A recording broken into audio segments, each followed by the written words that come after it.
Hello friends, Radhe Radhe. आज मैं आपको सास बहू की अधिक मास स्नान की कहानी सुनाती हूँ। इस कहानी को आप स्नान के बाद में या दिन में किसी भी समय इस कहानी को आप सुन सकते हैं। एक सास बहू थी। अधिक मास आया तो सास ने बहू से कहा, बहू कल से मैं अधिक मास प्रारंभ हो रहा है तो मैं रोज प्रातः काल अधिक मास लाऊंगी। तब बहू ने जिज्ञासा से पूछा, माँ जी यह अधिक मास क्या है, मुझे भी बताओ। तो सास ने कहा, जिस महीने में संक्रांति नहीं होती वह अधिक मास होता है। इसे पुरुषोत्तम मास भी कहते हैं। यह मास भगवान कृष्ण का सबसे प्रिय मास है। इसलिए अधिक मास में सुबह सूर्योदय से पहले उठना चाहिए और उठकर नारायण तारायण और पारायण करना चाहिए। तब बहू ने पूछा, माँ जी यह भी तो बताओ, यह नारायण तारायण पारायण कैसे किया जाता है। तब सास ने प्रेम पूर्वक उसे समझाते हुए कहा कि प्रातः सूर्योदय से पहले किसी नदी तालाब में स्नान कर लो, फिर नारायण यानी सूर्य नारायण का को जल अर्पित करो और ध्रुव तारे का दर्शन करो, जिससे पारायण हो जाता है। अब पारायण के बारे में सुनो। यदि भगवान यानी भगवान की पूजा करके रामायण या भागवत गीता का पाठ करो, यह पूरे महीने रोज करो। तो बहू ने कहा, सासू जी अधिक मास स्नान का इतना पुण्य मिलता है तो मैं भी स्नान करूंगी। तो सास बोली, अरे नहीं, तो स्नान करेगी तो रोज सुबह का सारा काम कौन करेगा।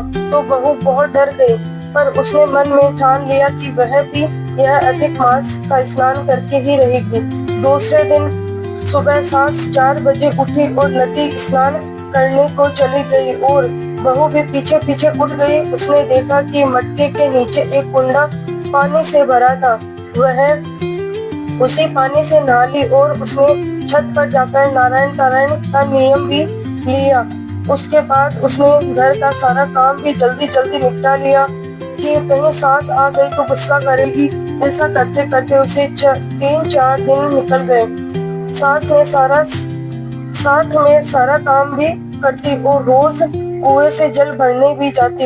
एक दिन क्या हुआ कि जब वह कुएं से पानी लेने गई तो उससे घड़ा उठा ही नहीं। उसने सोचा कि अरे मैं तो रोज तो उठाकर ले जाती हूँ, पर आज क्यों नहीं उठा पा रही हूँ। उसने इधर उधर देखा तो उसे एक लड़का आता दिखाई दिया। उसने उसे आवाज देकर कहा, भाई मुझे यह घड़ा उठवा दो, रोज तो उठा लेती हूँ पर आज ना जाने क्या हुआ, यह घड़ा मुझसे नहीं उठा जा रहा। उस लड़के ने उसकी सहायता की और कहा, सास नहावे कुंडे और बहू नहावे कुंडे। इस बात को 3-4 दिन बीत गए। ऐसा होता होता रोज ही यह नियम बन गया। बहू ने वह कुंडा नहीं उठता और रोज वह लड़का उसकी सहायता करता और वही बात रोज कहता, सास नहावे कुंडे और बहू नहावे कुंडे। एक दिन बहू ने उससे पूछ लिया कि भाई तुम ऐसा रोज क्यों बोलते हो। उसने कहा कि तुम रोज नहाती हो ना कुंडे के जल से। तो बहू बोली, तुम्हें कैसे पता, तेरा नाम क्या है। वह बोला कि मुझे सब पता है। बहू ने सोचा कि किसी दिन मेरे मुंह से निकल गया होगा तो इसने सुन लिया होगा। फिर उसने कहा, चलो अपना नाम तो बता दो। फिर उसने कहा कि तुम मेरा नाम जानकर क्या करोगी, मैंने तुम्हारा काम कर दिया, बस इतना ही काफी है। इसी तरह दिन बीतते रहे। बहू उसका नाम पूछती, वह नाम नहीं बताता। एक दिन बहुत जिद करने पर उसने बहू को अपना नाम बता दिया, मेरा नाम दामोदर है। वह उसे दामोदर नाम से पुकारती। अब अधिक मास पूरा होने को आया तो सास ने कहा, बहू कल मैं अधिक मास का जोड़ा जमाऊंगी, तुम 5-6 पकवान बना देना। अब बहू सोच में पड़ गई और सोचते सोचते सो गई। सुबह रोज की तरह उसने नारायण तारायण किया और कुएं पर पानी लेने गई। देखा तो दामोदर वहीं खड़ा था। उसने उसे अपनी समस्या बताई। वह बोला, तो चिंता क्यों कर रही है, मैं हूं ना, मैं आ जाऊंगा जोड़ा जीवने के लिए। तो वह बोली, मैं कैसे बुलाने को आऊंगी।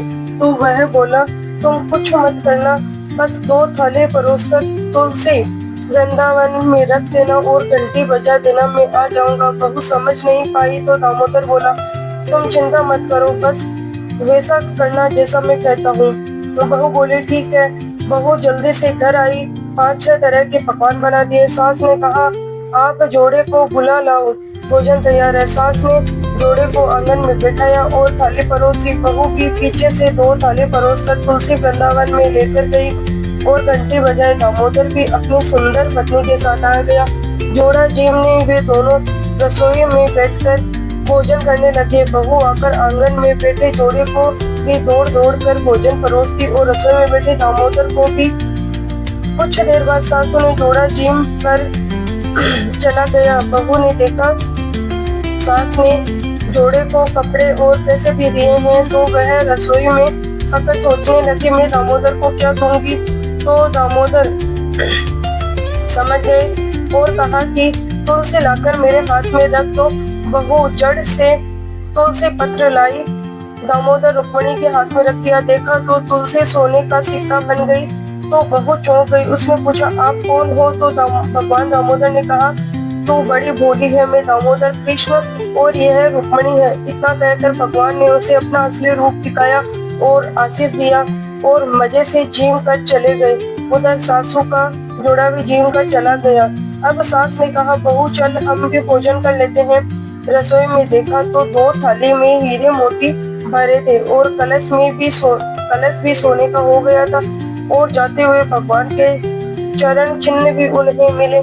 सास ने कहा तू तो बड़ी भाग्यशाली है, तेरे लिए भगवान कृष्ण रुक्मणी के साथ आए। इस तरह दोनों सास बहू का अधिक मास व्रत पूरा हुआ।